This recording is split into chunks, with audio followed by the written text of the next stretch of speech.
Hey guys, Infidel1258. Today I want to chime in and chat one more time about validator nodes, vouchers, and the proposals that are so controversial. We know that in 12 hours from the time of recording, those proposals will close. And so I'll post this video at sort of an irregular time just to get one last word in on the conversation. But I've seen some really interesting comments come up on my channel with respect to my video where I talked about more of zero is still worthless. And I talked about how essentially more tokens is not necessarily a good thing. It depends on if those tokens have value. I don't want to rehash the entire video, but that was a video I really enjoyed making and I thought it was quite good. So if you're interested in my deep dive thoughts on why I prefer Crypto Eater's proposal of the two proposals, but why I support both, have a look at that video. There are two comments in the video comment section here that are juxtaposed. One saying Matt doesn't know what he's talking about. The choice to delete vouchers is terrible, dangerous, painful, unfortunate. And one saying, well, I listened to you, Dwayne, and I actually changed my vote. And so right at this very moment, the proposals are really close. If we come over here and we look at the proposal window, Crypto Eaters is failing by like a long shot. And I don't think it's going to pass. We only got 11 hours now. But Jangles, the People's Guild, is currently passing with 74%. But like, you know, it's not a ton of extra votes. It looks like it's kind of gonna squeak through a little bit. And I hope it does. If it's at all unclear, I hope it does. I would rather there be a rework of the voucher than nothing and that the voucher stay status quo. I think the vouchers are broken and should go. But if they're going to stick around, they need to have something like this where there's an exclusive voucher item shop. And we've wanted that for a while. So let's just make it happen, I guess. Now it has its problems. So let's read the comment section. But I also want to look at validator nodes because the price point tells us something about the investment of those investors who bought nodes. So let's look at that conversation broadly. If that sounds interesting, stick around. My name is Dwayne Cunningham. I go by Infidel1258. You can just call me 12. So again, two comments on that one video. Let's cover Phoenix first because Phoenix is first and foremost the creator or co-creator of Splinter Forge. Appreciate you, brother. And he has a very interesting comment. After he watched my video talking about the difference on those two proposals, he said, this video actually changed my mind and I switched my vote, 750,000 SPS to sunset option, meaning Crypto Eater's option. As a multiple node holder, he owns multiple nodes.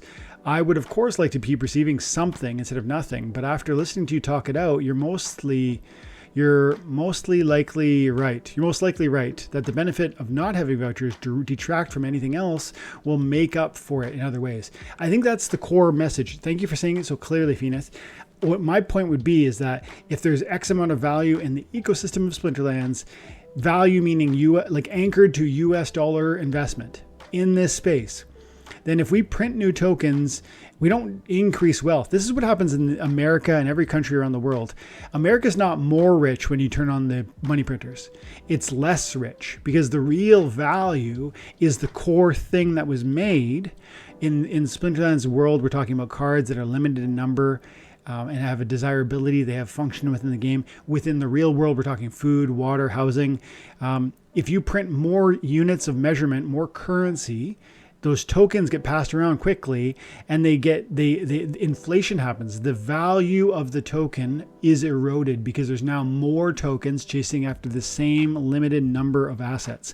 That is inflation. That is the problem with printing money. And that is the problem with vouchers, with 40,000 new ones being printed every single day. So the presumption, and Matt did say this, would be that we would hope that removing vouchers entirely would long-term strengthen the economy of Splinterlands and therefore benefit even those who are node holders who were originally counting on those vouchers.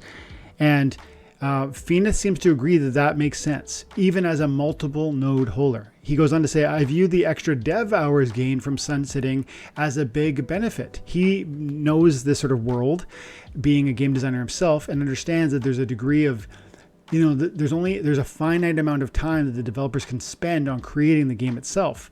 And that takes time, it takes money, it's a resource. And so if we start saying, well, let's just throw together a voucher shop, well, somebody's got to design it. It's got to have a certain look, an art, a feel, maybe a lore.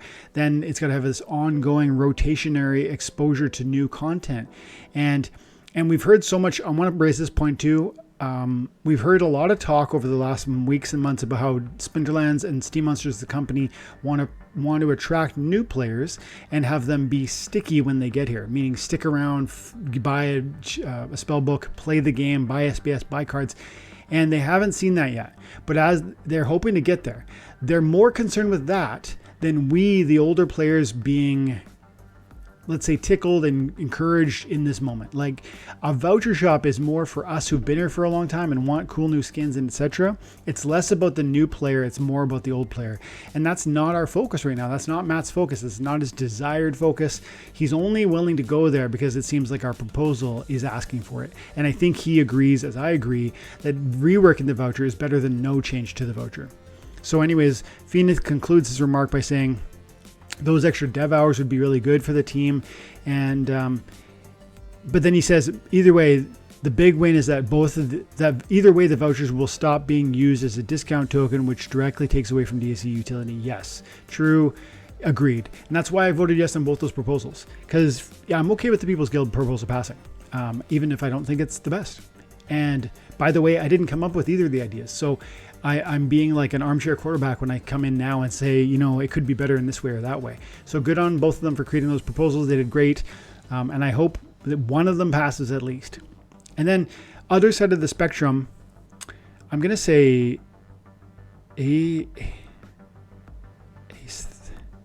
aesthete? I don't know. A3S. Let's call you. A3 says, Matt gave the answer after the question was closed. And it kind of makes me upset because his flawed answer wasn't able to be followed up on. So what he's saying is Matt spoke to this issue around vouchers and compensation for the validator node operators being increased after vouchers get removed. And Matt said, no, that doesn't make sense. We wouldn't do that. And this commenter believes that there should have been more space to rebut what Matt said. And he goes on to say his reasoning actually shows his lack of understanding of economics. I don't think you're right about that, but let's go on. Yes, by removing vouchers, the community's SPS should absorb that value. Yeah, I agree. Assuming that vouchers didn't add value, which you're implying that they do, but they don't. And you don't, and I'm not sure you're going to show me how, because I don't think they have any way of adding value. Let's finish your thought though. So he says, so SPS would absorb the voucher value, the value, like the value in this ecosystem. Remember, not price, but value would flow toward SPS if vouchers didn't have value or use utility, etc. But node owners, he says, who bought nodes on the assumption that they were getting X vouchers in addition to SPS, are eating a loss here. Again, you're rejecting, but you're not actually responding to the thing that Phoenix agrees, which he's a multiple node holder, and he agrees that value would flow back into his hands in a different form.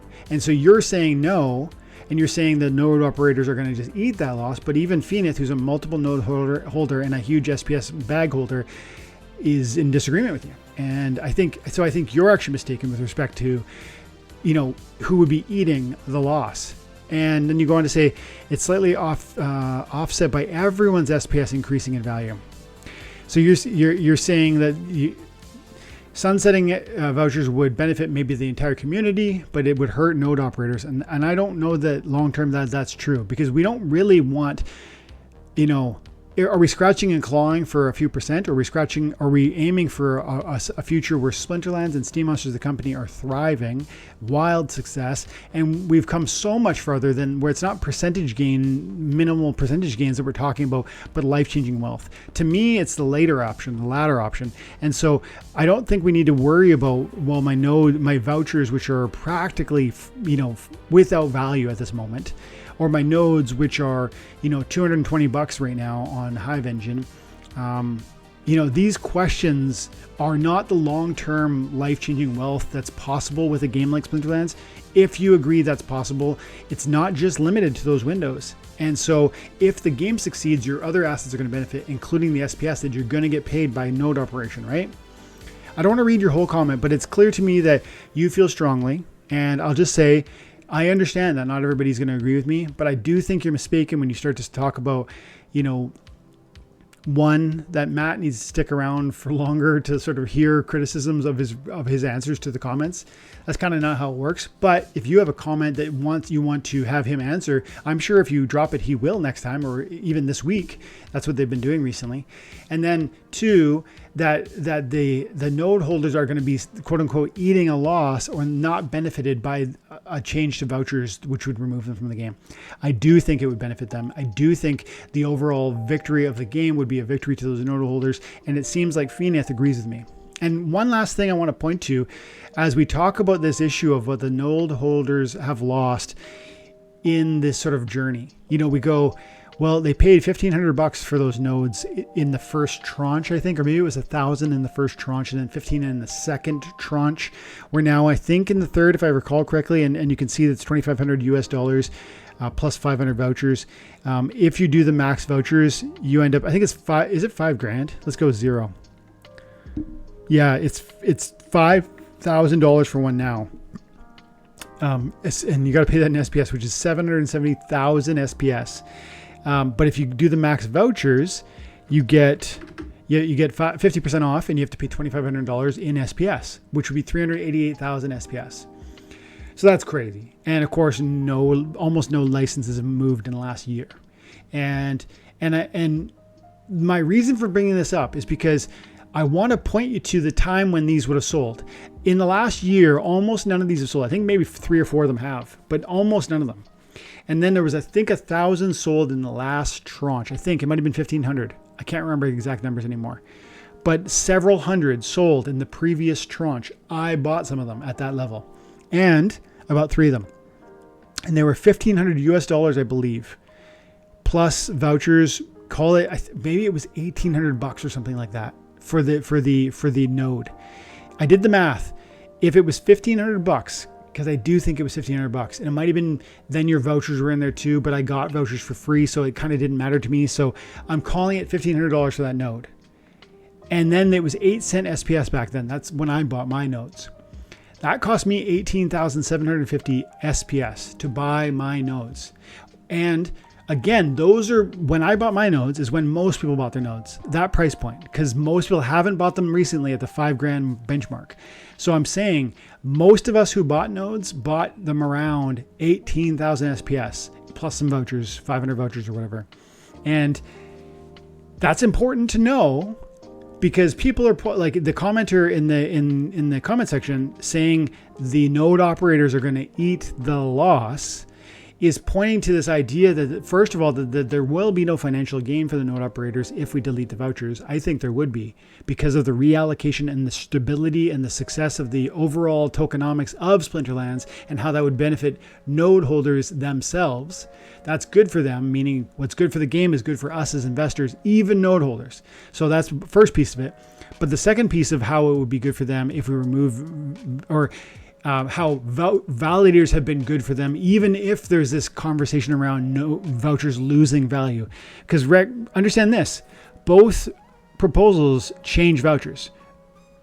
Crypto Eater wants them gone. Looks like that's going to fail. Bjangles and the People's Guild want to change them and limit their functionality. Either way, the node operators are quote unquote eating a loss. But are they? Because it cost you, if you bought the node when I bought it, it would cost you something like 18,000, maybe 20,000 SPS. And today, if you were to come into Hive Engine, you can see that they're selling for $210. There's a buy order for 3 of them right there at 969 Hive. And you can sell 3 right now to that one buyer. And if you look at the Hive price at 21.5 cents or something like that, 21.2 cents, 21.9244 cents. You do the math, 969 times 22 cents is $213.18. So I'm saying you could sell your node right now for $213. And you say, that's crazy. See, I told you, Dwayne, the loss is huge. I paid $1,500 for it. The poor validated node operators, it's unfair. And this game did this, and the game's dying. And that's why these people are taking losses on these assets they're buying. Hang on. Again, if you paid this price, you paid 18,750 SPS. If you want to sell it today, you can get 32,000 SPS. Did you lose anything? depends on what your time frame is. If you want to exit this and find your way into US dollar value today, yes, you lost a significant amount of value. If you, like me, have a long-term vision for what this game is going to be and where SPS might reach, you didn't lose anything. You doubled your SPS. And so the comment, I understand. You've lost the vouchers theoretically. Even if Django's proposal passes, the node operators in the community that are enjoying vouchers are going to lose something, because vouchers today have more of a utility and function than they will after these changes. But understand that the effect of vouchers and the impact of vouchers is not wholly beneficial. It is simultaneously somewhat beneficial and also negative. And that's a problem that we can fight and should fight.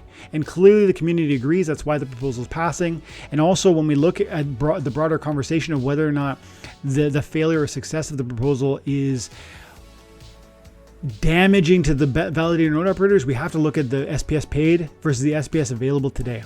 So I'm saying though they can exit now even. Guys like Phoenix can sell today and make more SPS. And I think long-term that's going to be the greater win.